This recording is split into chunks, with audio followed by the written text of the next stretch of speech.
and welcome back to the channel. I'm your host Muriel, and in this video I will be doing a reading vlog for, it's a bit heavy, this bitch! House of Leaves, written by Mark Z. Danielewski. Now, before I say anything else, I do want to clarify something. I'm actually re-recording this intro. I finished the book. I finished it this morning, and what I would have done would have been to record a final vlog entry to just go over my general thoughts about the book and, you know, share my concluding remarks, if you will, about themes, appreciation, and so on and so forth. The thing is, I have a lot to say about this book. Like, I really enjoyed it, and it set my brain a-buzzing. So, probably best to just do that in its own video. But it won't be a super structured book review like I usually do, because I wanted to just fit in with the rest of the reading vlog, but it will be a separate video. Why did they decide to read Whalestoe Letters? I mean, it's a well-known book in like horror and SFF circles, and you know, if you know anything about ergodic literature, this will pop up. Funny story about this. I actually got this physical copy. Oh, it's chunky. Like a few years ago, and then I was like, maybe not, because you know, ergodic fiction so far had not really been working for me. Infinite Jest was a bad experience. I have a reading vlog for that if you're interested. I read Nabokov's Pale Fire. Wasn't for me, but you know, it didn't actively piss me off like Infinite Jest. Then I watched a podcast cooperative group book review over at Unresolved Textual Tension. And I was like, God damn, it does actually sound interesting and intriguing. And maybe I'd like to actually read this. And I still had this physical copy. It was just sitting in a little cupboard we have for books we want to donate, unhaul, etc. I was like, okay, fuck it. I am actually going to attempt this. Now, again, full disclosure, I've seen a few like videos or video essays about House of Leaves, again, a few years ago, and then I watched that video from Unresolved Textual Tension. So I went in knowing a fair bit of the plot and plot twists, and you know how crazy it gets with the actual formatting. But this did not affect my enjoyment of the book at all. But I did go in fully expecting, or you know, with the knowledge that this could potentially break my brain. It set it a-buzzing in a very, very good way, but it is somewhat brain melty, although it's not actually that bad, but obviously I'll get into that in, well, the second video, so the conclusion to my reading vlog and a kind of review, yes, which will be its own video.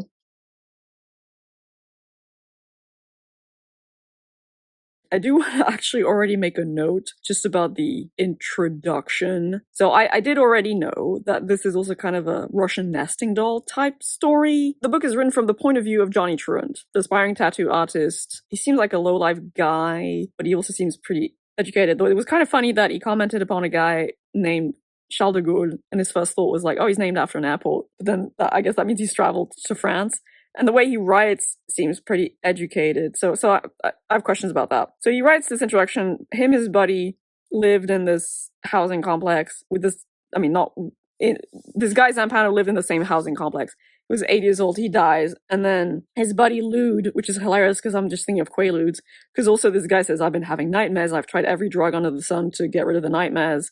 Benzos, barbiturates, etc. And then his best friend is like Lude, like Quaaludes. That was funny to me. Anyway, his buddy tells him, come over to the house of the dead guy, and there are these huge scratch marks in the wood flooring. Cats had started to like die around this guy too, and then they find like a shit ton of scribbles, pieces of napkin, envelopes, just a shit ton of scribbles about the Navidson report. But he's blind also, so he was read to and did research that way, I guess, and had books in Braille. So this guy made notes about the Navidson report that doesn't exist. Does that mean, are we being told that Zampano just wrote a story? Or is he crazy and just hallucinating this shit? The framing is interesting in that regard, because like I kind of already knew some bits of that, but the way they all connect, I didn't realize that it's not actually made clear though, like, okay, this thing doesn't exist, and yet someone made notes about it. It seems to have made him crazy. Like these creepy marks on the floor.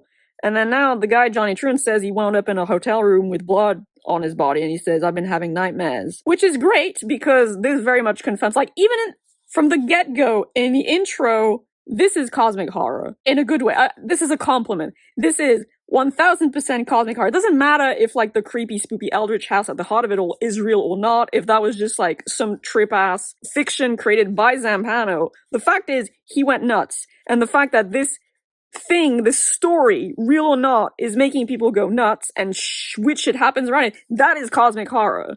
That is 1000%, that is already very good to me. I like that, so it's like multiple layers of like creepy shit. I'm actually kind of vaguely reminded of The King in Yellow by Robert W. Chambers, I think it is, which I have read. I didn't like it that much, but it's like one of these proto-cosmic horror authors in terms of like a written thing that makes people go nuts and crazy because eldritch true shit. And then I want to say I have just read some of the best tone-setting prose in my life. Well, I'm like, holy shit, that is good writing. I just want to read that out because I just think it's so good. You might try then, as I did, to find a sky so full of stars it will blind you again. Only no sky can blind you now. Even with all that iridescent magic up there, your eye will no longer linger on the light. It will no longer trace constellations. You'll care only about the darkness, and you'll watch it for hours, for days, maybe even for years, trying in vain to believe you're some kind of indispensable, universe-appointed sentinel, as if just by looking you could actually keep it all at bay. It will get so bad you'll be afraid to look away. You'll be afraid to sleep.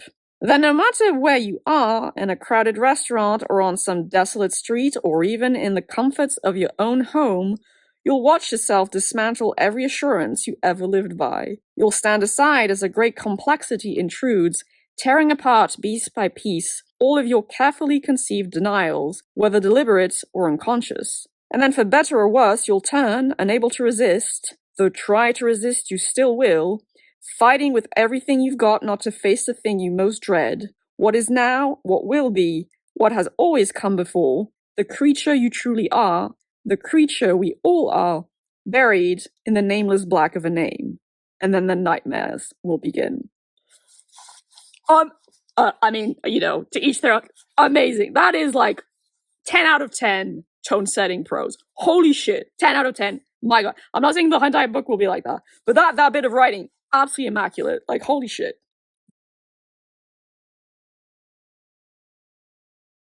So, I've stopped at chapter 5 of the, apologies, I made a mistake, the Navidson record. I was also mistaken in thinking that Zampano, well, I wasn't sure. No, so Johnny Truant adds notes to the footnotes already provided by Zampano's record, and it is implied that Zampano believed the story was real, that there had been a documentary made about the spoopy Eldritch House. But then when Johnny Truant looked it up, he couldn't find it. So again, is this crazy stuff?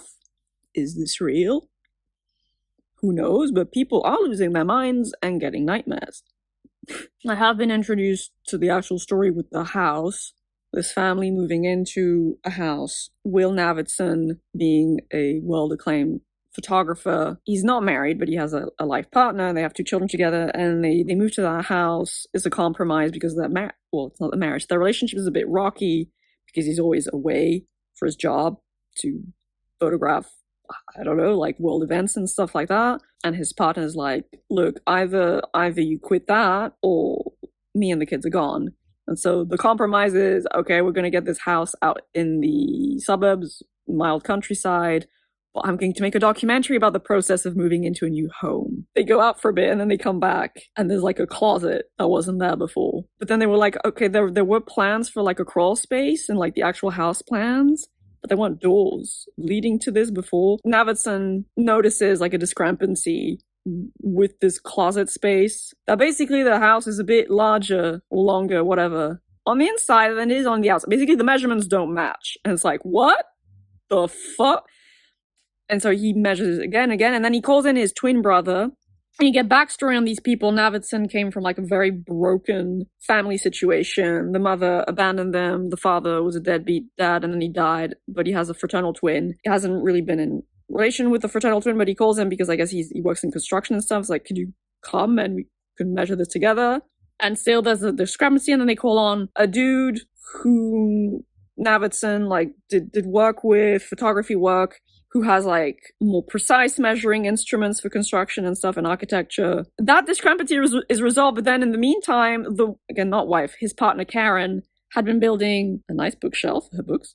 Very good. And it was like nice and tightly contained between two, I guess, outcroppings of wall. And then someone takes a book out from the shelves and it kind of fucks up, the balance of all the books lined up. And they wouldn't have fallen since they were, the shelf was neatly built to fit that nook in the wall. But then the books fall because that nook has just enlarged. And the woman screams. Very reasonable. I appreciate that people are actually, responding in a way that makes sense, because that is brain breaking in a very bad way. And then all throughout that so it's quite funny because it's written in a very faux academic way. There's a lot of footnotes and references to papers that makes it feel like nonfiction in a way that's almost kind of funny at times. And Zampano's writing style is kind of cheeky in places. But then also Johnny Trune adds his own like comments at times. And then in the footnotes you get like little bits of Johnny's story of going through the text. There was a place in which it was a bit long because he went on a whole tangent about cooking up this fake story to impress women with his buddy Lude. But then you also get the sense that, like, he probably has I kind of already know, but I don't want to get ahead of this. Like, bad past, he has scarring, really bad scarring all up his arms, and he was placed in, like, a home for disaffected youths. So the guy has had a rough life. I feel like that is actually relevant to his experience of going through the text, because I feel like there's already this kind of thread of theming emerging about interpretation and art reflecting people, or even works of intellect, because like as Zampano's text isn't even meant to be a novel, it's meant to be like a documentary, but how what you create, like things created by human beings reflect the creator, but it also reflects the people interacting with the creation. The kind of double-sided lens of creative expression and then creative interpretation. Because a lot is already said about perception, and there's this whole note about reading. I love that shit also, kind of as a mild linguistics nerd, and like the etymology of things. Explaining where the word, that was very interesting, where reading comes from. It's from the same root as the word reason, which also then gave weapons, and riddling and reading, and all relating back to the making sense of things, of fitting things in the world in the proper place. There's a whole meaning given to the text by the fact it was written by this man Zampano, and that's what Trune is saying, like, I don't want to redact any of his words because he's dead, and that's all that's left of him. But then there's also very clearly what he's bringing to the text himself, and what his interpretation of the text says about him and his history. And also, the creepy like, I don't know about you, but if I woke up one day and there was just a door in my apartment that had never been there before, I'm getting the fuck out. It's not like super easy reading, it's not super smooth reading, but I'm enjoying what I am reading so far. There was a whole bit about Heidegger too that was just, it's fun intellectually, but it's also a bit, it's not super smooth reading, but that's okay. It's still fun so far, so I'll report again next time. Until then, happy reading. So actually, quick note, because I did just remember what I wanted to say previously, but very quick note. There's this whole thing where Johnny Trune is in his tattoo parlor where he's an apprentice, and he has a kind of malaise where he feels like there's a thing just beyond the edge of his vision stalking him. And he makes this whole point of like, try and focus on the writing of this text, and just like try and pretend for a hot minute that just beyond the vision of like the book, just around the corners of your vision, there's a thing that you can't actually hear, and you would only become aware of it a millisecond before it just strikes and gets you. Now, I didn't get the heebie-jeebies reading that at that moment, but the way that is described, I think is very well done, because I've experienced that. I think probably everyone has experienced that to some extent, at least once in their lives. This feeling of like, you're a very rational person. There aren't any vampires or ghosts or creepy crawlies. Well, creepy crawlies are fine, but like big scary creepy crawlies bopping about in the corners. You know that, and yet it's night.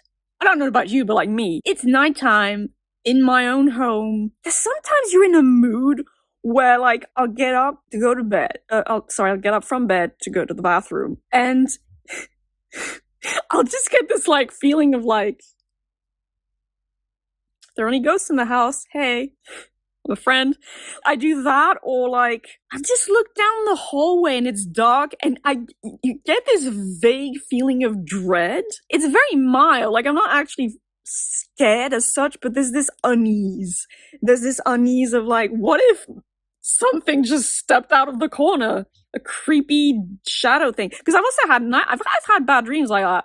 When I was a child or even a teenager, I used to have these fucking horrible dreams where I would be like dragged back into my bedroom where there was a thing, not even a monster, like a malevolent presence waiting in my bedroom, and I was like dragged against my will. And I would know this thing would start happening because the lights would switch off out of nowhere. I get the feeling, you know what? And I was reminded of the Southern Reach actually, because there is that, minor spoilers, there's that scene in Authority, which again, a lot of people I honestly, upon reread especially, I loved it even more. It's such a good book too. It has one of the legitimately creepiest scenes in a novel I've ever read in my life. It's that scene where I already forgot his Whitby? I think it's Whitby, the scientist. He's like fucking curled up in a fetal position on this kind of weird metal shelving unit, or just in a crawl space. Like, you know, when Control goes up onto like underneath the roof, and he sees this big mural of all the people transforming into animals and shit, and he's like, whoa, what the fuck? And he's looking at that, and then like there's a hand that like just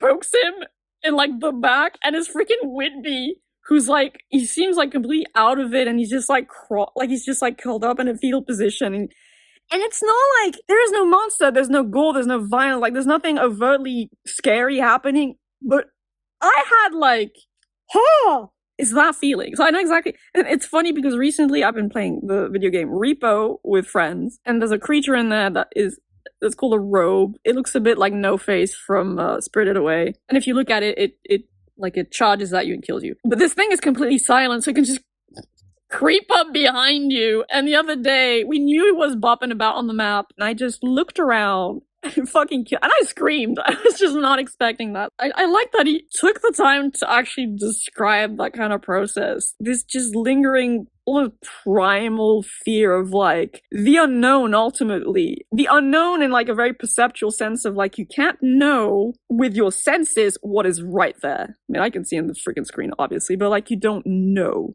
You don't fundamentally know. You usually can with your hearing and your sight, etc. But on some level, there's like, what if there is a thing at the back of my head waiting to get me? I thought that was really cool. I don't know.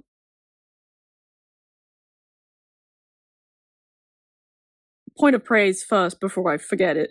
Author really knows how to finish his chapter, like end his chapters. There's just been some top tier, like tone matching, tone setting prose. The tone here being, well, horror, obviously, but like, you know, unease, being disturbed, just that kind of feeling. Because twice now I'm like, that chapter ended perfectly. Just wow. So there's that chapter that opens up with this beautiful discussion of echoes in mythology, with the story of the nymph echo, and then like the physics, the acoustics of echoes, and what this signifies in terms of defining a space. That echoes suggest a grand open space that is hollow, but it also defines it. It tells you there is a limit to the space. That the space is enclosed because obviously the sound bounces off of something. And so if there's an absence of echo, then that suggests limitless space, which is potentially very menacing. And that's just, it's a very like brainy academic adjacent intro, but it sets the tone for what follows in terms of the actual plot narrative. So I really like that bit. It's just kind of funny, the kind of faux academic way this is written in, like, most of it. I feel like it's also kind of making fun of academia in a way of like just how up their own asses some academics can be in like overanalyzing things, and it just, I'm very nitpicky myself, so you know, I can kind of get it, but yeah, I think that's kind of amusing. A door appeared in the wall of the Navidsons' house's living room. Creepy, dark as fuck hallway. Karen is like, no. Nope.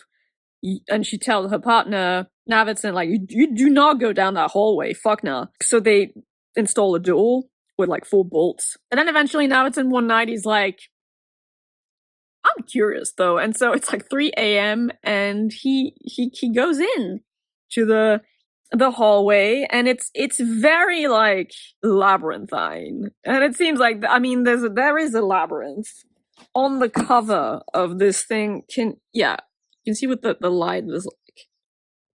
out of this labyrinthine pattern, and there's a growling in there, which I know there's gonna be a thing with the Minotaur, like the whole imagery of the Minotaur and the Labyrinth, and probably something to do, because I think it's a thing in Jungian psychoanalysis. Anyway, we'll see. But so, he goes down this hallway, and the like rooms that are empty, and that turns, and then he ends up in this huge room where sound just disappears because it's that big. So I haven't read that much horror as such, but it is pretty hard for me to feel scared or even like creeped out and just uneasy when I read, like getting the chills. I've had this with Authority, written by Jeff Vandermeer, but it's pretty rare for me. I felt that I got the chills reading this. It was just like, oh, no, get the fuck out, hell no. Like, it's that feeling of like, oh, no, I refuse. And there's nothing that, I mean, okay, the guy does hear growling at one point, and he's like, okay, fuck this. I want to go back. I'm scared. And of course, dumb bitch didn't take any, like, Ariadne's thread, like, that was a bit stupid on his part. But eventually he actually throws his voice out, like he goes, bah, or he calls out his children's names. And he does get an echo in certain directions, and so he figures, okay, so there's like a wall there. That was pretty clever. So he eventually makes his way back to the normal part of the house, but then also the hallways shift and move, and bleh. You don't see anything. That's the cosmic horror bit of it. Like, you don't see anything that would attack Navidson or eat him or whatever. I mean, you do hear a growl, but it's just like, it's so violating of one's understanding of reality. There's like these lightless shifting corridors inside of a house. That's brain-breaking stuff, and it's like viscerally wrong, and that's what makes it so creepy. And it's just done beautifully. That whole idea is done beautifully here. There's also Johnny's story. There's a footnote that invites the reader to go check out an appendix where there are letters from his mum in a psych institute.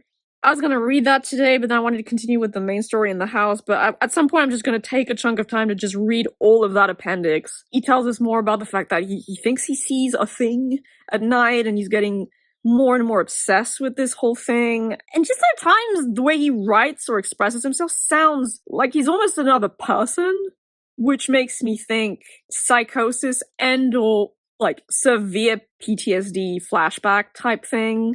Like, obviously, he's like, there's something wrong with him on a mental health level. Navidson got big freaked out. He doesn't tell Karen, his partner, though, but then they kind of decide, okay, we'll have an expedition kind of explore this space, and we'll then call the authorities, and then sell the house and GTFO. They get this crew of 3 guys who are just good at, like, exploring, backpacking, the great outdoors type thing, that Billy Reston, so like he knows these people, and he's been assisting Navidson and his brother with this whole thing. And so these 3 guys set up shop in the house, and then have all the gear and the instruments and stuff. They have like, wired, like so many meters of wires and stuff, and food rations and lights and fluorescent paint and shit. And so basically what I read describes 3 attempts and then a 4th, and it's all filmed.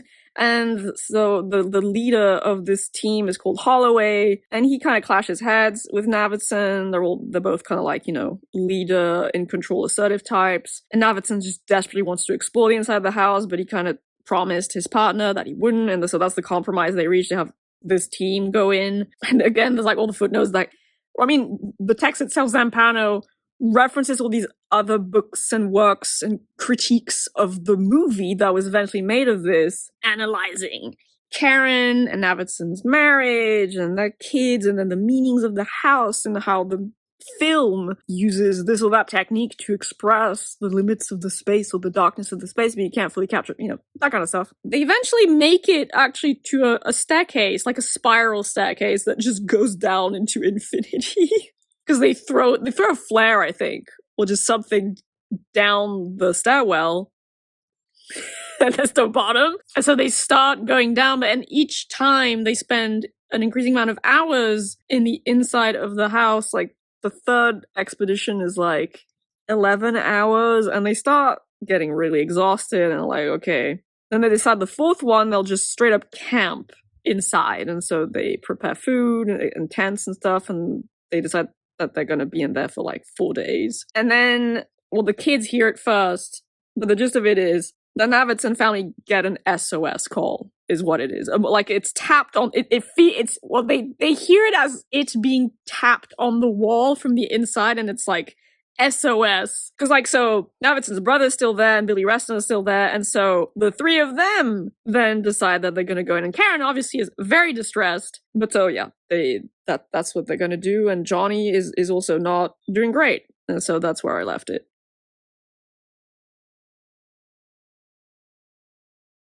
I took the time to read the appendix in which are all the letters from Johnny's mother, who was institutionalized when he was like 8 years old. And then his father died in an accident, and that's why he wound up in the foster care system. It was a lot. It was very fucking sad. I mean, it's a compliment in a way. It's very effective, affecting writing, but oh my god, that was so sad. All these letters from his mother, and you can tell when her mental state is like degrading and degrading severely. So clearly this woman had a psychotic disorder, basically. I mean, it's never named as anything specific, but something like severe schizophrenia. It's tricky because you're not really sure if you can take what she says at face value entirely, because she is obviously suffering from psychosis, which can be very, very hard to treat, like even with powerful medications. You can tell she's growing increasingly paranoid in some of her letters, and at one point she writes this very long letter in code. Now, I actually decoded it I did not look it up online, because I know you can do that. No, I took the time to, where I put my thing? To like, do the thing, decode it, and it says that she's being raped by some of the institution's staff. I just started crying when she says at one point that, like, sometimes I just think how beautiful you are and how beautiful your father was. And it's just so, like, I started crying because I was just like, oh, this is so awful. But then it's like, was she actually, I mean, I'm willing to believe it because institutional abuse is way more common than people think. Like, this shit, because like she says, I'm being raped and I'm like 56 years old. This shit does in fact happen, which is horrific. But yeah, so I'm willing to believe that it was happening, that it was being done to her. But then at the same time, it's like she's in full-blown psychosis mode and paranoid, and there are things that don't add up because like she doesn't even remember sometimes when Johnny does actually visit her at the hospital, and then she doesn't remember receiving letters from him, but she thinks the director is actually like keeping letters from her, and then she thinks there's a new director, but then when she comes out of it, it's been the same guy all along. So maybe she was never raped. But, even if it's fictional, like I don't want to cast aspersions on a potential victim's words like that. Either way, though, this is very clearly a woman in a lot of pain, whether it's the pain of mental illness plus pain of abuse or just, a horrific hell of like something like severe psychosis. It's just so sad. And then it seems like she's getting better. The years go by. It's like 6 years worth of letters. And Johnny is not having a good life either. I mean, but the mother is obviously very, very educated. And Johnny is described as a child as being very bright and curious. So that explains the high level of vocabulary at the very least, even though his life was a horrible mess. Oh, and then that's the other thing though. The reason why this woman was eventually put in an institution by her husband, who by all accounts loved her very deeply and was a very gentle soul, she tried to kill Johnny when he was like 4, and then, she injured him when he was like 4 years old, and then she tried to kill him when he was like 8. Tried to strangle him because she thought that was the loving thing to do because life is too painful, something like that. Like a weird twisted mercy killing of sorts. And that's when the father was like, okay, yeah, this is too dangerous for my kid. He did the right thing. And then she asks Johnny's forgiveness because I guess he learns about this at some point. But some letters are just garbled messes. And then it's, coherent again. So yeah, it seems like she's on the mend. But then at the same time, you get this letter from the head psychiatrist to Johnny saying, oh, it seems like your mother is actually getting worse again. So again, there's like something doesn't add up. And then eventually his mother seems to think like she's going to leave, but then it's worded in a way that's very strange. Like, so Donnie was her husband, Johnny's dad. Donnie is going to come pick me up. And then the next thing you get is basically Johnny receiving a letter from the institute saying, your mother died. So she committed suicide in a hospital room. Oh, it was just Very sad. Oh my god. So Johnny has a lot of trauma, and his mother was very severely mentally ill. It makes sense of some of his passages in the rest of the book, like one of his panic attacks seems to recall elements of when he almost died at the hands of his mum. So like full on PTSD, I was right there. And the way he talks sometimes. So there's definitely PTSD in there, but then there could also potentially be nascent psychosis, because this stuff tends to be genetic, heavily genetic. Either way, I mean, I was having a good day, so I'm fine, but like, oh my god, I cried. Like, I literally just started crying, because it was just so sad. That read pretty quickly. So that was at the end of the book. So like now instead of 600 and something pages, I only have like 580 pages, and I'm already 107 pages, through the regular way. So yeah, I made a bit of progress today, but I just wanted to focus on that, so now that's done, and I have that context in mind going forward. I'm on page 246. I was able to read almost 150 pages in a go, because I went through a lot of pages that had like this amount of text printed on them. Yeah, I finally made it to the trippy, like the materially trippy part of the book. We get a discussion of Labyrinth. Finally, the Labyrinth pop up, or I mean, the Labyrinth pops up as like a mythological thing, a spatial thing, a psychological thing, and like the significance of the Minotaur at the heart of the Labyrinth, and King Minos' relationship with the Minotaur, and what the Labyrinth signifies in terms of patterns and absence of patterns, stability and instability, order and confusion, etc., etc. Johnny is still unraveling. Honestly, I think he's developing psychosis to some extent, at least, regardless of anything supernatural, cosmic horror that might be happening. Johnny sleeps around a lot. I'm not a fan of that. I feel like it's tangentially relevant to his psychology and, character background, but it's also a bit tedious at times. Does go into mildly graphic descriptions of sex that are just not for me. They're like fine, but it's kind of like, well, okay, I'd rather not be reading about this. But he is also kind of losing his mind. At one point, he actually does go to see a doctor, and they're like, here, have some sedatives. And he's like terrified of taking pills. And he drops a line on how he really does not want to go crazy and to be handled as a crazy person by his country's healthcare system, which clearly, refers back to what happened to his mother. And then the book just kind of goes ham on, I'm a gothic literature, bitches, let's fucking go. Because then we finally make it to shit like this, where there's like text that you kind of basically need a mirror to read. Or we can now use our smartphones. Yay for technology in this very specific case. Yeah, like the little blue squares, or I mean the squares where it's like a blue line. It's just making a point that the house is not made up of any specific material. Or no, I mean, sorry, like the creepy side of the house, like the interior of the house. There's no wood flooring, there's no marble flooring, there are no electrical wires, there are no decorations, there are no crown moldings on the fucking ceiling and door jambs and shit. Then it goes on for like 10 pages. Very exhaustive list of things that are not present in the interior of the house. And then it's like giving lists of fictional houses and literature, and then haunted houses. Now, maybe there's some special significance to going through those lists. I'm not doing that, sorry, no.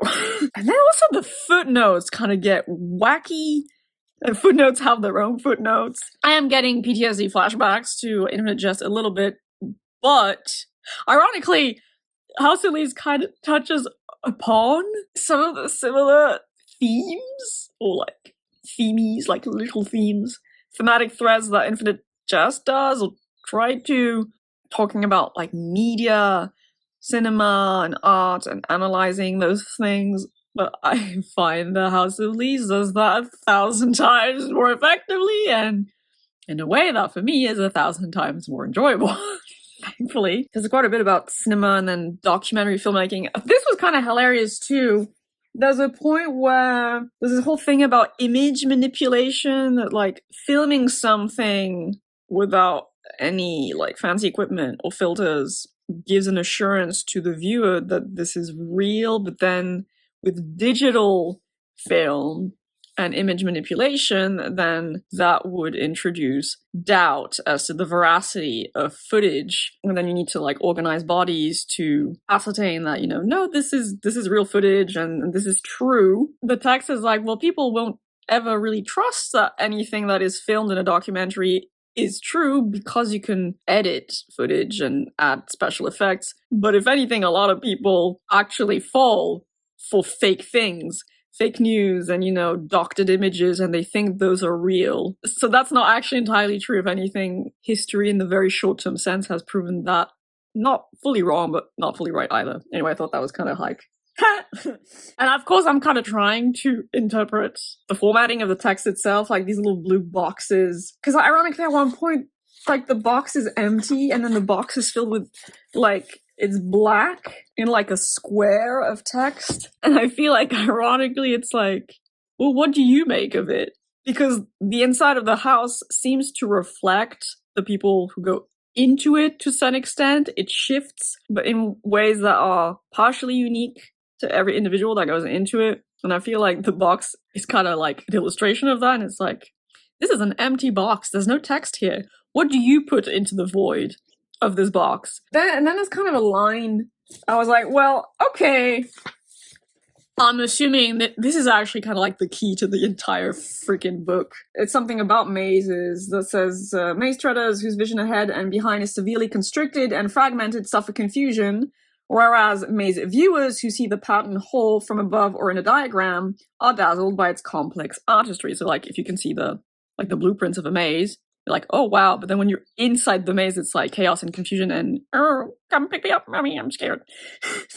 And then says, what you see depends on where you stand. And I'm like, okay, I get it now. Yeah, so it does go back to this idea of like expression of the artist and interpretation of the person who interacts with the art or the piece of media. How you read something will be heavily influenced by who you are and where you are in your life, etc., etc. I feel like it's kind of a little cheeky little nod to that. And it's like, this is how you should read House of Leaves. Maybe not entirely, but I was like, I see what you did there. At one point, there's a footnote that tells you to go read one of the things in the appendices. The Pelican Letters? I'm gonna be completely honest here, I got nothing for that. I no fucking clue what that's about. I didn't read through all of these kind of little poems because I was like, I'm sorry, I can't be bothered. Because I was like, what is this? There are all these little poems that are said to be written for someone in particular by a person named Pelican, and it's like, the last one seemed to be relevant to the actual story in, the inside of the house. Otherwise, I got nothing. I have no fucking idea what that's about. I don't know if it's going to come up again later in the book. So that's that. I did technically check it out. So we're back with the expedition number 4 with Holloway, Jed, and Wax. It doesn't go well. Shocker, I know.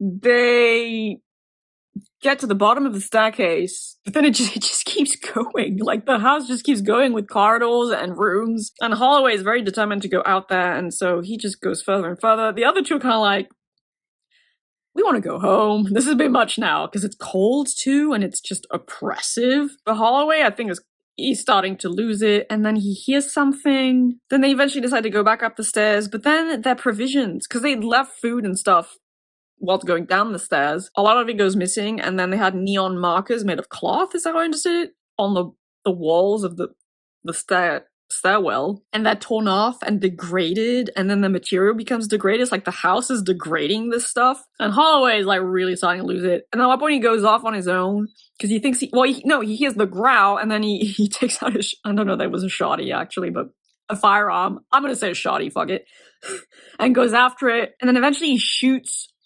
Wax by accident, and he's like, I can't go back, I'm gonna go to prison. They're like, no dude, we need to go back and save this guy. If you let him die, yeah, you'll go to jail. But he's like, no, he's like fully lost it. He hears growls, and then he goes after it with his gun. And the other two are kind of like, fuck. Jed manages to like drag Wax back up the stairs, and at one point they take shelter in one of the offshoot corridors, and then they're lost, and they're terrified of Holloway, who's screaming, presumably at the thing that is growling, or is it the house itself that is growling? They see a door opening, and Jed is like, okay, this is it, I'm gonna die. And then you're back with Navidson, his brother and Rustin, they're going into the house. The staircase is a lot smaller. So again, the house modifies itself to a certain extent depending on the person going into it. Then they go down this long corridor where there are like 50 doors. It's just so creepy. Eventually they make it to a door that is locked. They, bust it down. Inside this room are Jed and Wax. You think, oh yay, they're rescued, and like this Jed guy who's like 26, he's a young man, and he's like just crying with like relief and like, oh, was saved. And this is another part of the book where, the format is like different. It's like a word per page. But it works really well to convey pacing. I can't explain it, but it just kind of works. You're going through a page and it's like, what's next? What's next? And you're like, okay, he's saved. And then on the opposite page at the top, it's like a bullet pierces Jed's face and like explodes his head. So he's shot dead. And you're like, I'm not even that emotionally involved with the characters. I was like, oh no! And I knew this was gonna happen because again, I've watched videos about this book, but I didn't realize I didn't realize this was that, even though I knew. I didn't see it coming. So that was cool for me. I was like, oh no, shit! And it's Holloway, who's like at the other end of this long procession of freaking doors down a corridor, who's just full nutso. And then the doors start slamming shut. But then Reston, clever fellow, had also taken a handgun with him and shoots at him, but then it just kind of gets caught in the second door. And then, Wax is still alive. I mean, he's lost a lot of blood and he's delirious and in shock. They're going to try and get him out, and that's kind of where I left it. That's how the chapter, because like Tom, Navidson's brother, is near the entrance to the whole, I'm gonna call it Labyrinth. He's supposed to be in radio contact with them, and he says Karen is having an issue. Karen is still in the non-Eldritchy part of the house. One thing I did want to add though is that at one point in the book it says that the Navidsons' two pets, a cat and a dog, ran into the labyrinth, but then came out of it somehow into the garden. And so Zampano makes a point that actually very little has been written about this specific incident, when really that is a very interesting bit of information, that non-human animals were able to kind of just go through it and was spat back out. Because I guess the house was not interested in, I guess the psyches of non-human animals aren't fucked up enough to be worthy of its attention. It's also remarked that later on, the dog could be seen to have a kind of haunted look in its eyes. So I guess the house did still freak them out. And I was like, surely non-human animals who can like sense earthquakes and shit would be very disturbed by this house. But at the same time, it seems like the house was just not interested, so they escaped unscathed. Good for them. That was a little tidbit I forgot to add that I thought was kind of neat.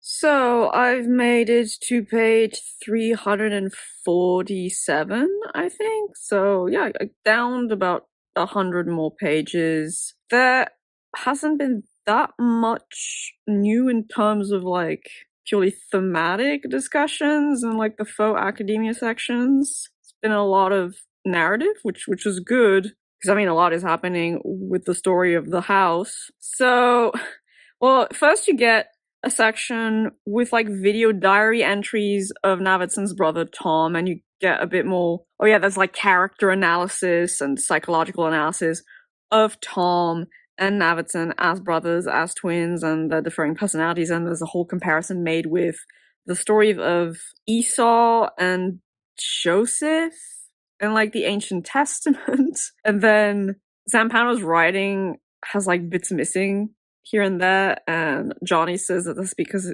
it was burned through, but he says Zampano didn't smoke, so it couldn't have been cigarette ash, so he doesn't actually know what that's about. And there's writing that's struck out. There's also a discussion about the Minotaur itself because of what happens in the house. So in the house, Tom is camping not too far away from the normal reality bit of the house.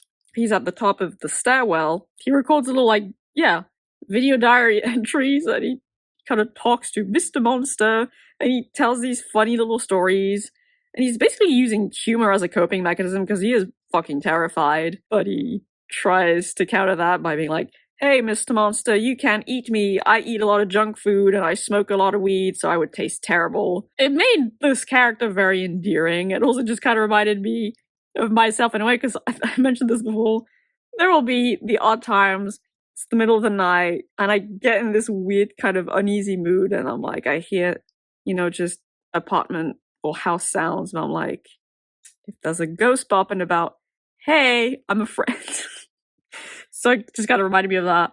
So he kind of really, he's cool. He's a chill guy. It's like, oh, and he's in communication with Karen. Karen is freaking out because she's been putting all these objects to basically practice feng shui in the house, and the objects have been disappearing. And then Tom is progressively losing communication with Reston and Navidson, who've been going through the house to rescue the the one other dude, really, because Jed is dead. Wax is dying. So that party, they make it back to the base of the stairwell, but they'd asked Tom to meet them at the base of the stairwell, and Tom tries to go down the stairs, and he's like, nah, I can't. Like, the panic is way too strong. But then he asks Karen to go get, like, climbing gear, and so they rig up a pulley system. They bring Wax up successfully. They bring up the body of Jed successfully, and then Billy Reston successfully. But as that is happening, the staircase elongates again like crazy, and again the text plays with formatting itself to convey the sense of transforming space and dimensions. And in this very specific case, it's working for me.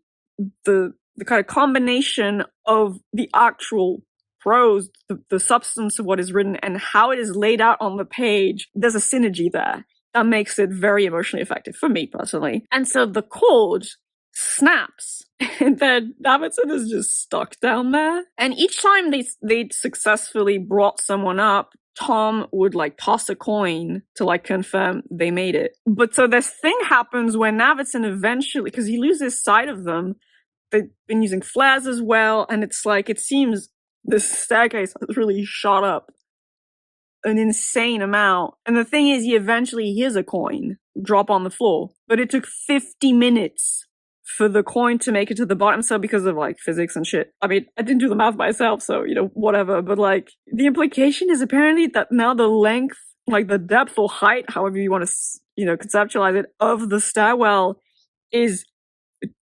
greater than the diameter of the earth, which I was like, what the fuck? So it's like Navidson's fucked. Like, that's what he figures. Like, it's just now at this point, this is taller than fucking Everest. Like, and he has almost no food or water left. So he's like, shit. And then so obviously, Reston and Tom and then Wax and Jed's body all make it back to the, again, regular reality of the house. Karen screams and like it's chaos, and there's a lot of blood too because Wax is still bleeding. And then in the meantime, so there are two kids there, Chad and Daisy, I think.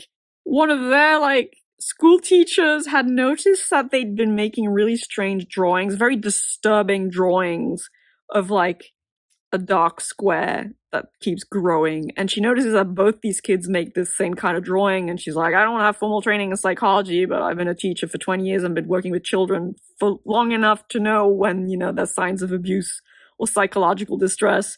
And those two drawings just creep her out so severely that she's like, I'm just gonna pay a visit to the family and see what's up, because also the kids have been missing school.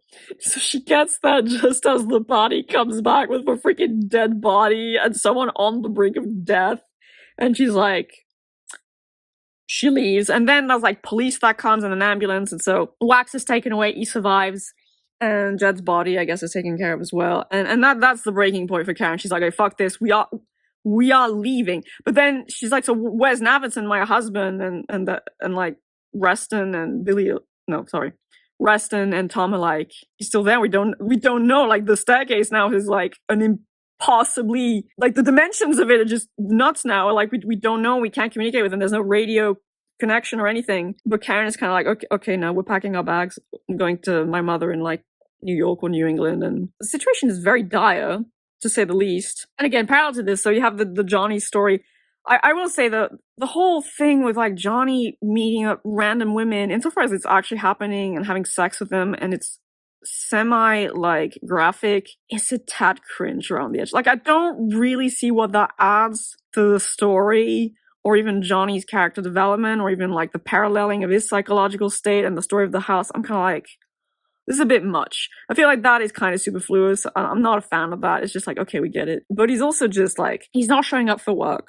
He doesn't really realize that he's been missing work for 3 weeks. And like his boss says, look, I've replaced you. But he's actually concerned about it. I'm like, do you need me to bring you to rehab or something? Johnny's become a hermit, basically. He stays in his apartment most of the time. He has like all these measuring tapes everywhere because he's scared that the dimensions of his apartment are going to start changing. His electricity gets cut off and he uses candles, and he's just like obsessed with putting together Zampano's manuscript about the Navidson record. And then even his friend Lude comes to pay a visit, and he's like, bruh, you need to stop doing this. You're not doing well. But Johnny's like, nah. And he keeps having hallucinations. He opens up about his mother a little bit, about running away from his foster home that was somewhat abusive. He starts thinking like, has this book created me, or I just need to make this book and just finish it and have it contained and bound within, well, yeah, a single book, so I can, I don't know, catharsis or some shit. But yeah, he's not doing well. And there's the recurring like image of the Minotaur, because again, in this freaking house, you hear these roars. Is there a presence? Is there not? Is it just the house that's making these creepy noises? The house is obviously affecting things because it degrades equipment and materials. But Johnny is also like kind of haunted by this image of the Minotaur and the Labyrinth. And then so you also get video records from basically Holloway. So that's the thing. Navidson, he's like, well, I'm kind of fucked with this staircase now, but then they also know that the dimensions of the house can just kind of change. So he just starts climbing it. And at one point, he actually finds in a little offshoot corridor, he finds Holloway's pack and a video camera. And then there's like the faux academy commentary on like the significance of the filming and the filming techniques and how the film is structured and arranged, blah, blah, blah. But again, the gist of it is Holloway is going through this space and he's just like raving. And there's also this whole discussion about suicidality, that Holloway was actually quite depressed and suicidal. And then discussion about suicide and murderous impulses. And then there's even mentioned psychoanalysis, which made me cringe hard. Anyway, at one point, Holloway just kind of like slumps against the wall and figures, I'm gonna die. He hears these growls, these roars. He's terrified, and he's like, he keeps repeating his name, asserting his identity in the face of the house's oblivion, basically. And he's like, I'm gonna die, but I don't want to die. I don't want to die. And then he's just terrified. He's convinced that like there's a thing, there's a presence, it's stalking me. And then at one point, he's just like completely hopeless, and he just shoots himself, like he kills himself. So, and then there's like the little commentaries. There must have been a beast. You can't like just deny that. And some people are like, no, it's just psychological terror. There's nothing actually there. But it's kind of like, does it matter? The guy obviously was just, well, I mean, there is the physicality of this fucking labyrinth, which is creepy as shit. And then he went crazy and then he killed himself. So whether there's an actual monster bopping about in the house, does it really matter at the end of the day? The crew back in the, again, regular reality of the house, they're kind of packing their stuff. Tom is drinking a lot because he thinks his brother's dead too. Like he's shattered by that. And they're trying to like basically prepare to leave. But then all of a sudden, Navidson just shows up in the living room. The staircase just kind of like became, you know, reasonable dimensions again. And he made his way out of the house. And then there's a very rapid succession of events. Things go to absolute hell shit. Like it goes crazy. So they bolt the door on the interior, right? The labyrinth. And Tom gives the keys to Karen. It's very significant because, okay, you have control of this now. And because it's like, we're leaving this house, which I'm kind of like, duh. Get the fuck out, and even put furniture against the door. But then there's knocking on the door. These like ominous knocks on the door. The house is like starting to freak out, and then it's like, okay, we're all getting out.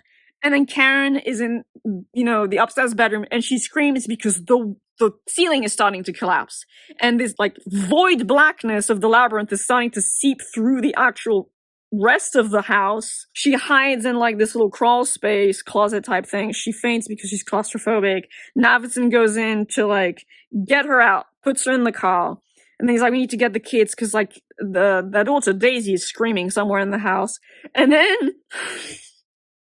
the fucking floor in the living room just starts sinking and disappearing into, again, void. Reston is trying to get the fuck out into the foyer, and he's like holding, the way, it was kind of hard to picture at times, he's like holding on to the threshold of the foyer. And then Navidson is like holding on to a door somewhere, hanging over the void, and then he like kind of does a, you know, kind of action movie type shit where he swings on the door and then jumps over to that threshold. He helps Reston, because Reston is in a wheelchair otherwise. Okay, brings him outside, but then it's like Daisy's still in there. Chad, the son, made it out, but then was hiding in the woods, and then comes back around, but he looks fucking terrified, and it's like, oh, something's wrong at the back of the house. So in the meantime, Daisy was in the upstairs kids' bedroom, and Tom had gone to get her, but then it's like, oh, there's this big fucking sinkhole into creepy void in the living room. So they get to the back of the house, and basically Tom passes his niece to Navidson. They break the window in the kitchen and they take her out.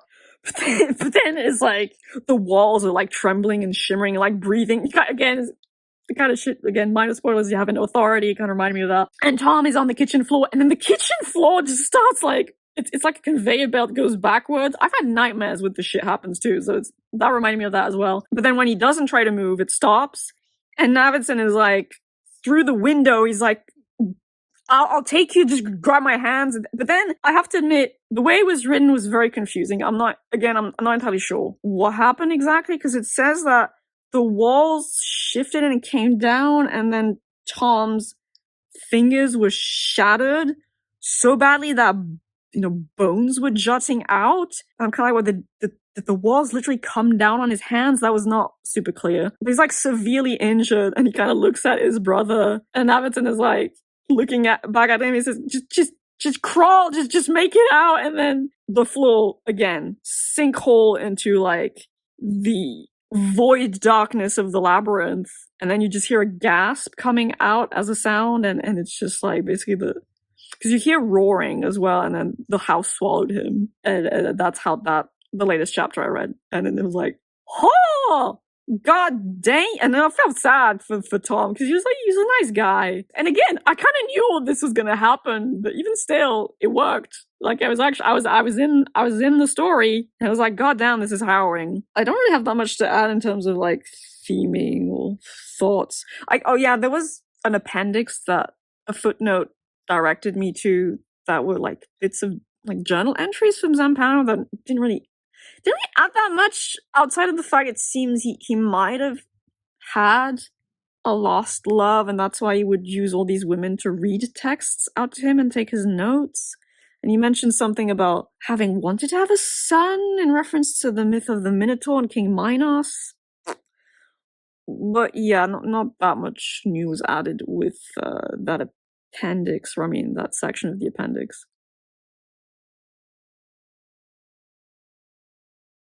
So I've made it to page 417. Just like with my last log entry, I don't really have that much to add in terms of, you know, analyzing themes and things like that.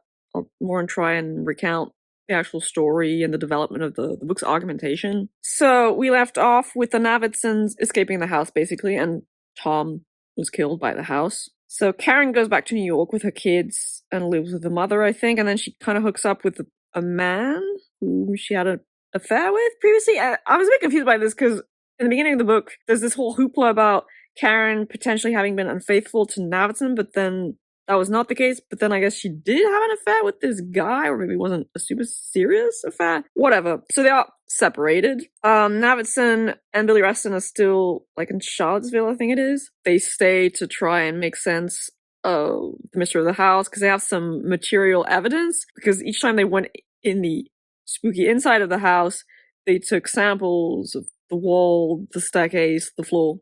First, you have like chapters that kind of go over what happened in this kind of interim period, and there's commentary on Karen and her psychology and the fact she hooked up with this guy called Fowler. He's like an aspiring actor. There's a lot of like referring to psychoanalysis, but then I think Zampano doesn't really have much patience for that based because it is rather bullshit. But then, so Karen receives all of the footage of the house from Navidson by mail, and then so she starts to edit the film, and then she makes a contribution of her own. 2 contributions. She apparently like put together an 8 to 12 minute film sample and sent it. So that this is like actually kind of funny. There's this chapter where she sent this sample to a bunch of like different people.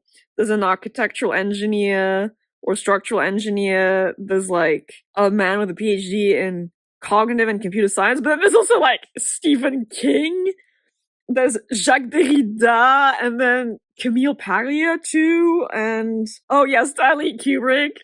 That was really amusing. And they all have very different opinions, which kind of goes to show how different people interpret a same piece of media. Oh, she also goes to psychiatrists, and the psychiatrist is the only one to ask them, well, what do you make of this? Because they all think this is fake, except for the fake Stephen King, who's like, wait, this is real, right?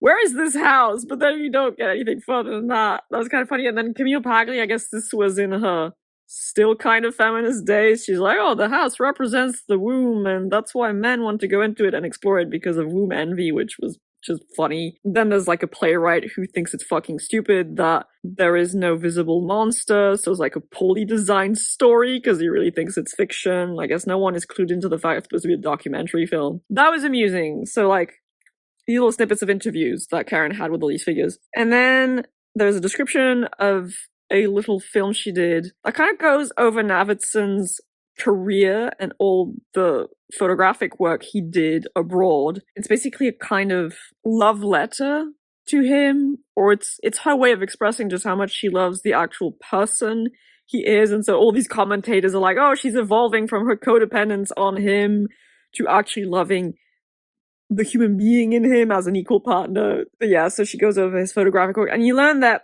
throughout the book at times, Navidson had been mentioning a name, Delial, but no one knew what this referred to or whose name this was. And so apparently he won a Pulitzer Prize for a photo of a Sudanese child dying of starvation. And there's a kind of discussion about the ethics of that kind of journalistic photography, of like, really gonna take 5-10 minutes out of your time to take a picture of a dying child, and you're not instead going to try and maybe not save them if they can't be saved, but just like hold them and give them comfort. So I do like that was acknowledged, and it's clear that Navidson himself, well, maybe he felt guilt about this. Well, no, he does feel good because he keeps mentioning this name Delial, and apparently Delial is the name he gave, or maybe that was the actual child's name.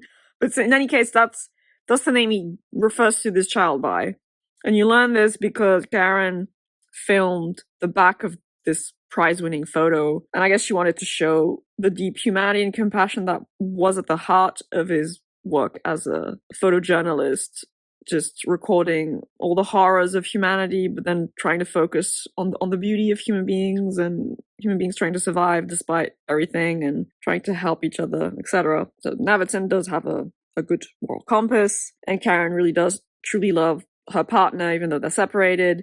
But so that kind of then leads her to decide, no, okay, I actually want to be with my partner. I want us to be a family, and I want to be with him. So she decides that she's going to go and join him back in, like, Virginia. Well, that's also because she gets a letter from him. So in the meantime, Navidson and Billy Reston have been going to this laboratory to get these house samples analyzed. And this is where there's some trippy shit with the content of the story, but then also the book itself, because like in 2-3 places it says there are 2 pages missing, or there's 17 pages missing. So there's just chunks of the manuscript that are missing. I think you can tell, I mean, it's kind of implied that what's missing is particularly disturbing or important information, potentially. What you do learn about those samples is that it turns out they're made up of like a shit ton of different kinds of rock, and some of these rocks, or, you know, chemical elements,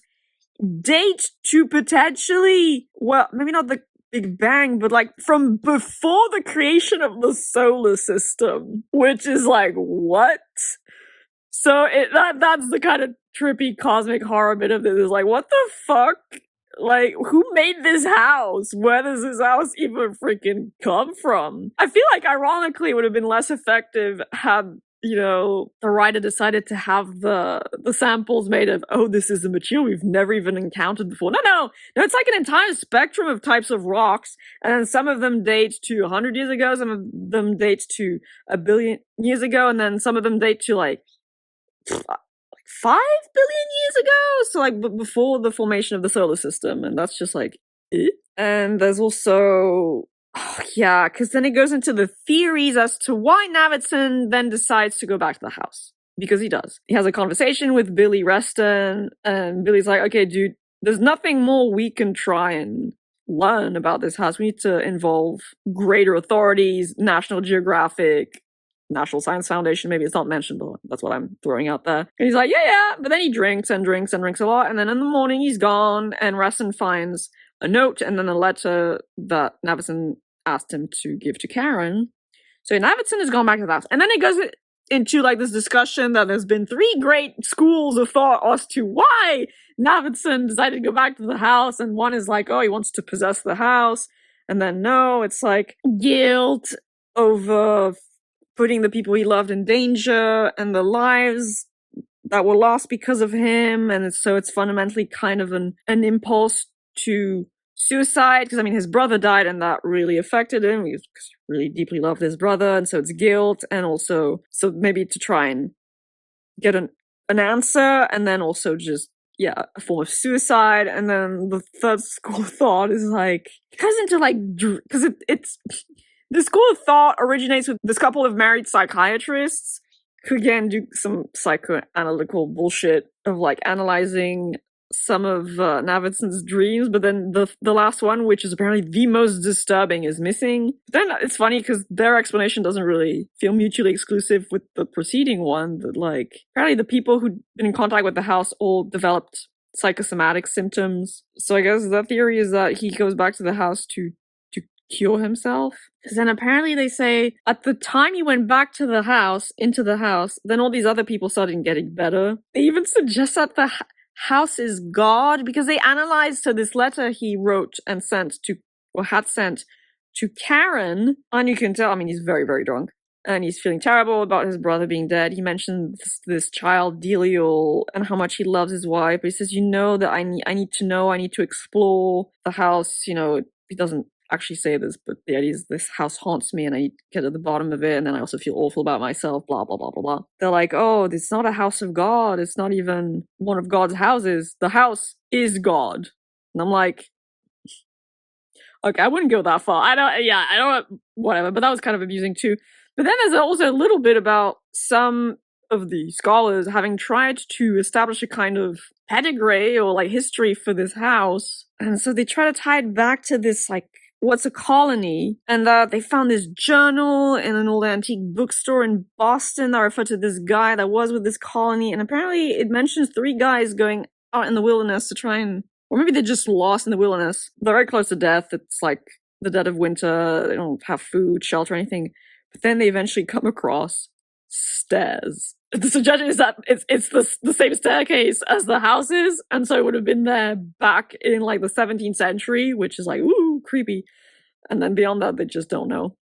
But like, there's no like massacre associated. It's not like Silent Hill, right? There's no massacre associated with this place. There's no local legends about spooky things happening that they can trace. But yeah, barely people in the 17th century would have come across freaky stairs in the wilderness. I don't know. Oh yeah, it's because Karen goes to this real estate agent who says, oh yeah, no, the house has had a lot of owners, and all of the owners either, you know, didn't stay long or they disappeared, and there were just weird things happening. Dun dun dun. Which, I mean, obviously, because Karen, so she gets the letter and she's like, oh my fucking god, he went back into the house. So that's when she decides to go back herself. She leaves her kids with her mum. Karen gets to the house, and at first she's like, this is really hard for me to actually cross the threshold. And this is the thing, the house is completely normal now. The little closet space in the bedroom, that's fine. The bookshelf, like the nook in the wall, that's fine. There is a door in like one of the walls in the living room, but it just opens into a regular little white painted closet. The labyrinth is gone. Or so it seems. And so Karen moves back into the house and she's like, she actually shows a lot of bravery because she's terrified. I mean, she's very claustrophobic and she's kind of, understandably traumatized by this house. And she starts to keep a journal and she keeps also a video record of all this. Apparently the stills show that there are certain points when she's crying or smiling because she says, I can hear him in the walls. And then at one point, she goes into the bedroom and there are clothes there and camping gear and even like footage from Navidson. It's like the Labyrinth spat that out back into the regular house. And then Karen starts to look at the recorded footage. The book describes a bit of the documentary where you actually see this happening. Karen is kind of looking at this footage, but then in the background is like one of the bedroom's walls where she put some of her kids' drawings. And then like a big bit of void darkness starts to open up into the wall.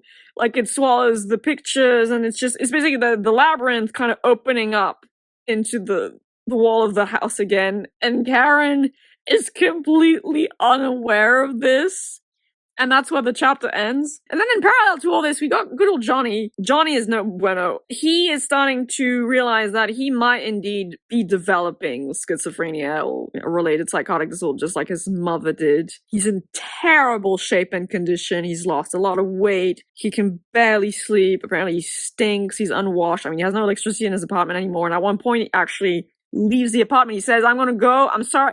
So it's intimated that he didn't actually finish the manuscript, but then the manuscript keeps going, and he says, I'm sorry I wasn't able to finish, but I'm going to go and try and find this house in Virginia then. And he's like, besides, they're going to evict me from my apartment because I stopped paying rent. And then he bought like 3 firearms, and it's like, oh, bitch is going to kill himself, isn't he?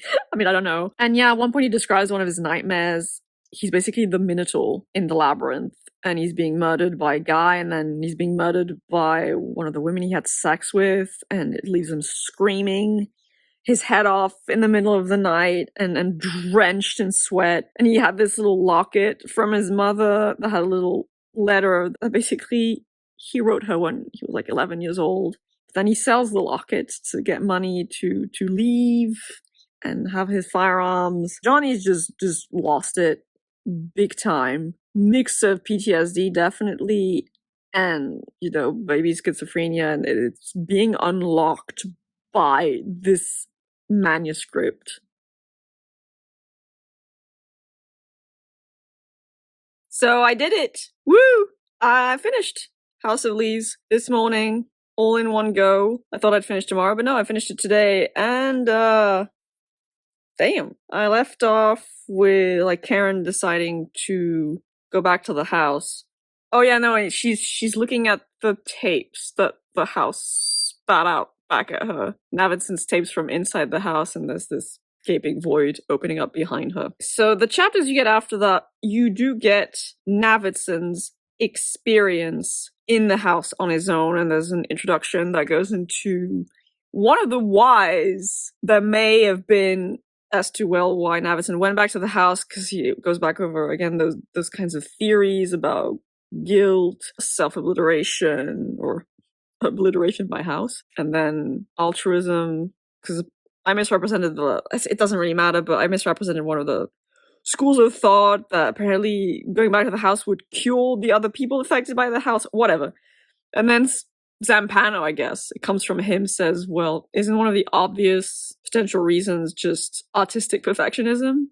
Since Navidson is an artist, he's a photographer, and people look down upon photojournalism as a lesser form of photography and then not art. But ultimately, he was actually a consummate artist, and there's artistry into being able to capture the right shot at the right moment. And so maybe, well, Navidson was not actually super happy with the footage he got from the house during the preceding expeditions, and something inside him just wanted the truth of that experience reported on film. As an artist, he would have wanted to perfect his art. I feel like there'd be a lot. I mean, there must be a couple different reasons why you'd go back in such a house. Passion is mentioned, and passion indeed is a, well, I see it as a negative thing. It comes from the Latin for suffering. That's definitely a kind of a destructive passion, but either way, he went back to the house, and so then you get what happens to him. Previously, White'd gone into the house once on his own, but then he'd gone in with other people, but there he's entirely on his own,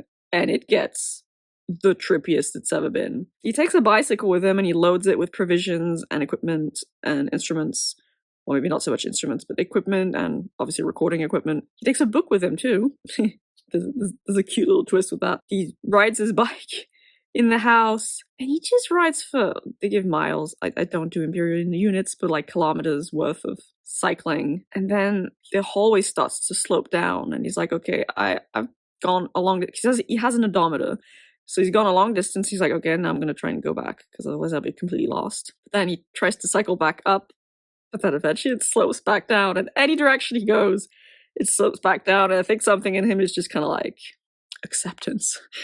Fine, YOLO. Well, I mean, I'll probably die, but onwards. The descriptions, like the hallway apparently enlarges so much at one point, it's like he's just cycling on a plane.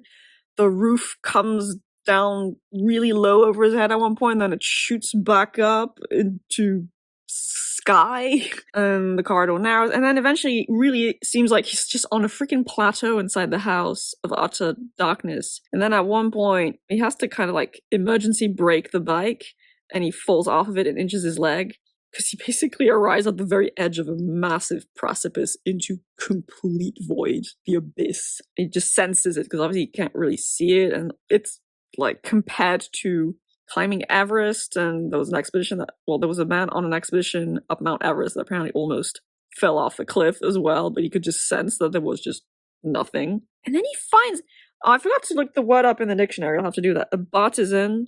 I don't know if that's supposed to be a kind of god building. He comes across this little house within a house, a building that seems like it's on its side, because he goes into it through a doorway, and there's a staircase, but it's like horizontal. He sleeps, he passes out, and then it flips back up, but then the floor of that little building is starting to disappear, and he loses his bike and a shit ton of equipment and provisions, and then he climbs up the stairs, and he keeps climbing, and he gets into this little circular room, and then there's like a little metal staircase going up, kind of like in a lighthouse, I guess. And he finally gets up into a room. There's this tiny corridor, and this is where the text, again, the format of the text gets trippy as shit, and kind of directly reflects the spatial properties of the inside of the house.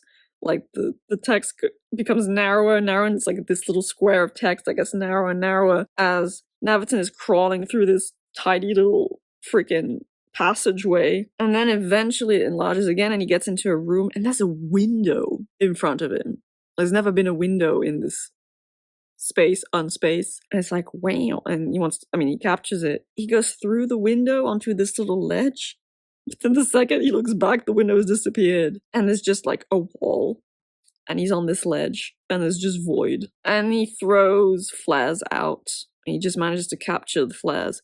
One flare just kind of floats in front of him, one drops into infinity, and one shoots up into infinity. Does he fall asleep? I'm not even sure anymore. Like, the little wall ledge thing behind him disappears, and he's just like in void, in nothing, in blackness, utter blackness. And the text is doing trippy things, kind of suggesting the feeling of space and the oppression of unspace, and his mental state kind of getting whittled away in a way. And he's recording little notes on a video cassette. And so eventually, like, there's no more food, there's no more water really, he has next to no light, and then there's no more light for filming, so he's just recording. But like, you do still see him lighting these little matches so he can read this book he took. And this is where it's like, okay, the book is titled House of Leaves.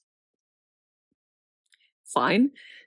So he's reading this book like a page at a time with his little matches, and then every time he reads a page, he rips it out and rolls it to burn it as a little torch to keep reading, and then eventually he runs out of everything. So it's utter darkness, and he's just like recording these little voice notes, basically. I'm falling, and then he changes his mind, I'm not falling. Like, he feels like he's falling into void, and I'll drop and hit the bottom, or I'll die before I hit the bottom, but then it's like, no, and then you hear him coughing and crying, and then eventually kind of just names people he loves, his brother, his children, that little girl he took a picture of that won him the Pulitzer, and then his partner, Karen. He's basically dying of exposure, right? Because it's so cold in there.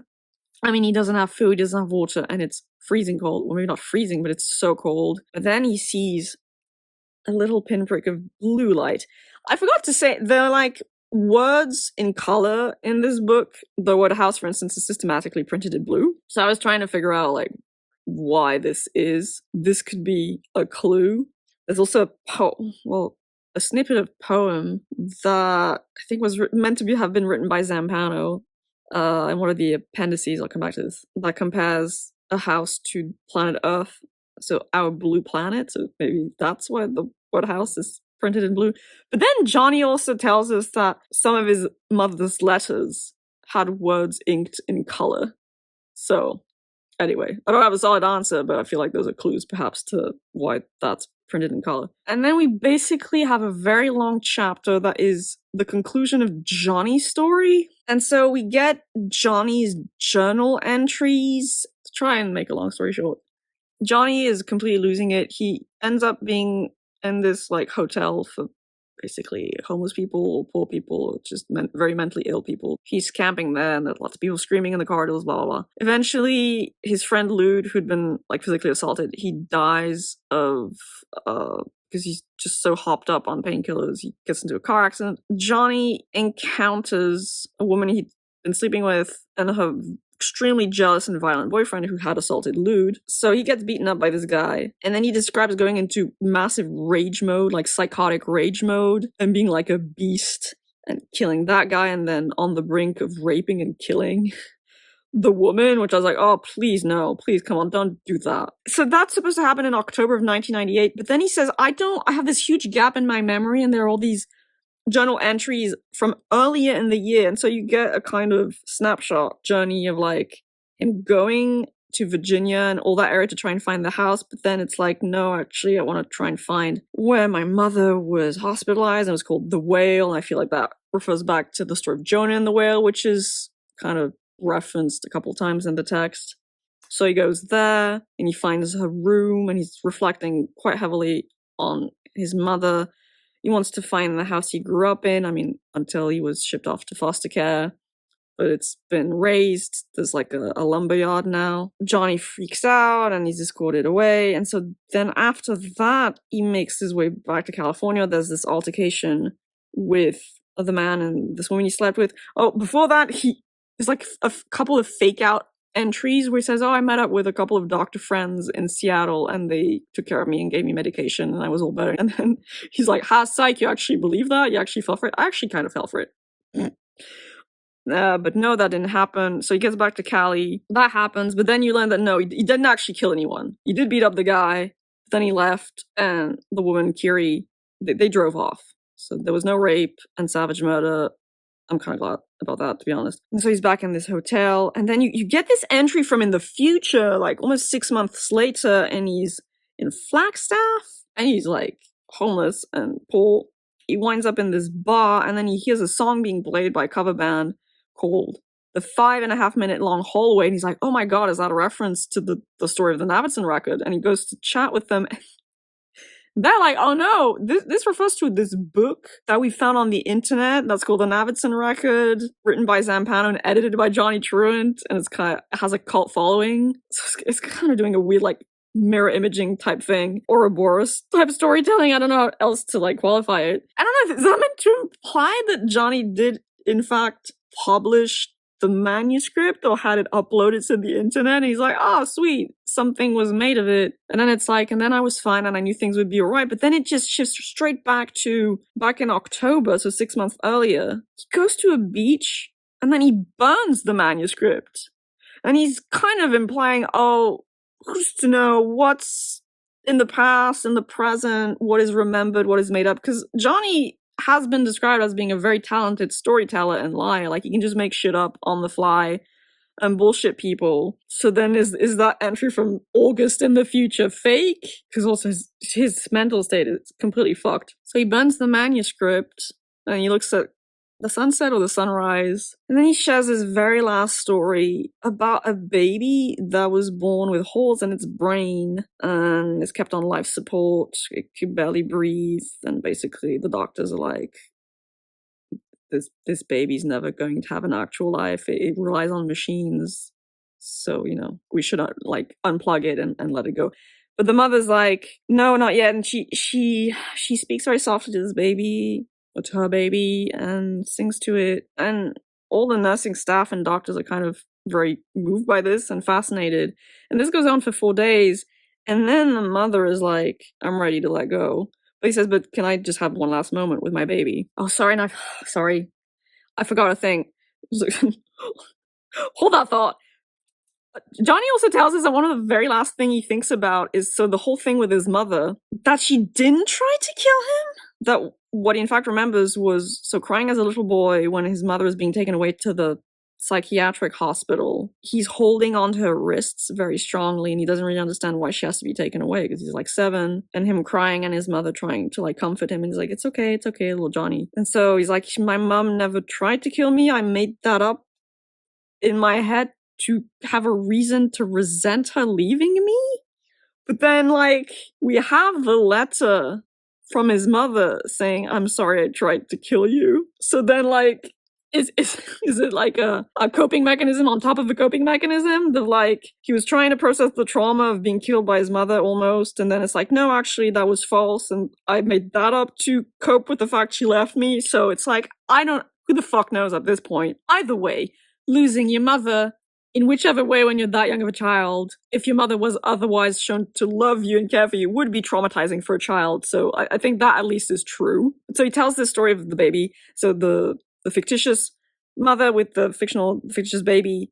So give me one last moment with my baby, please, before, you unplug it. The doctors and the nurses kind of look in on this, and the mother very softly, like, touches her baby and caresses its head and says, you can let go now. Once she says that you can let go now, the baby dies without even having to be unhooked from the machines. It just flatlines. And that is how Johnny's story ends. And so then God damn, this is already long. We get back to the house. So basically we're back with Karen. So, the gaping void opening up behind her. She just walks into it. She straight up walks into it, like she faces her fear, her claustrophobia. She goes into it, the wall closes back over her. The next thing you know is they're out on the front porch. They're out of the house. And Karen is cradling Navidson in her lap. The ambulance comes. Navidson is severely injured. He has like frostbite, goes into hypothermia, but he lives. He gets a severe limp from everything because like his hip bone was shattered, and he has a bit of ear missing. He loses one of his eyes, and then you learn afterwards, like, kind of the aftermath. It's a bittersweet ending for them because they are back together. They eventually get married in Vermont, and their children are doing well.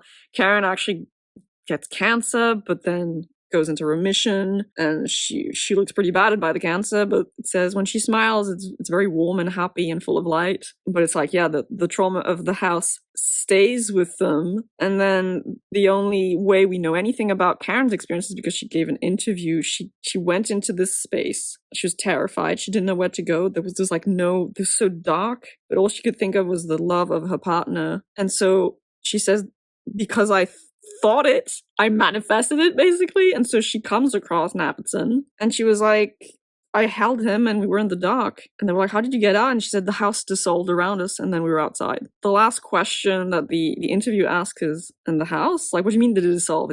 It's still there, right? Cut. And that's how that ends. And that's how the book ends and the story ends. What's interesting, though, is earlier in the text you had been told to refer back to a bit in one of the appendices. It's a photo of like a printed page, typewritten page. I guess a kind of alternate ending to the house story. I'm not even sure it's really an alternate ending. It's kind of an ending with more details. You be the judge of that. But so that ending says they were indeed spat out by the house, but when the ambulance people came, one of the EMTs noticed that the front door of the house was banging wildly, like clapping angrily, as if the house was mad that it had lost Navidson and Karen. And they drive away, and that's the same, but then it says the house is still there. Karen has not sold it, but a fence has been erected around it, and they're like signposts saying, keep out, well, Karen says like, don't go there, it's dangerous.